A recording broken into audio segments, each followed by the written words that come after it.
Doctor সেনগুপ্তর প্রথম প্রেসক্রিপশনটা কোথায়? ওখানে উনি শুধু হেড ইনজুরির কথা লেখেননি লর্ডশিপ, সেখানে উনি পরিষ্কার ভাবে হেড ইনজুরির সাথে সাথে আরো অনেকগুলো ইনজুরির কথা লিখেছিলেন, শরীরে নানা ক্ষতচিহ্নের কথা বলেছিলেন। কেন মিথ্যে কথা বলছেন? অবজেকশন মিলর্ড, উইটনেসকে জোর করে কনফেস করানোর চেষ্টা করা হচ্ছে। প্রেসক্রিপশনে শুধুমাত্র হেড ইনজুরির কথা বলা হয়েছে। প্ল্যানেট ট্রেন মন গড়া গল্প তৈরি করছে। লর্ডশিপ, কোনটা মন গড়া কথা, কোনটা মন গড়া কথা নয়, এটা প্রেসক্রিপশনে ভালো করে স্টাডি করলে বুঝতে পারবেন। Objection overrule. Thank you lordship. Doctor সেনগুপ্তর প্রথম প্রেসক্রিপশনটা ওয়াজ মিসিং, মিস্টেরিয়াসলি মিসিং। আমি অনেক কষ্টে সেটা মেট্রোনের সঙ্গে যোগাযোগ করে হসপিটাল থেকে সেটা উদ্ধার করি, এবং সেখানে পরিষ্কার ডক্টর সেনগুপ্ত মেনশন করেছেন, পুলিশকেও মেনশন করেছে, হেড ইনজুরি আছে, সারা শরীরে ক্ষতচিহ্ন আছে। আচারও কামড়ানো দাগ আছে। চেপে গেলেন কেন?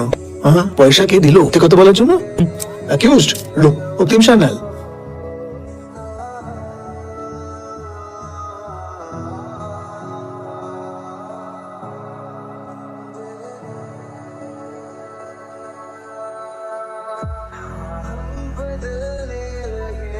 দিদি ভাই, তুমি কোথায় গো? এবার কোথায় রায় দেবে? তুমি আসবে না? আসছে।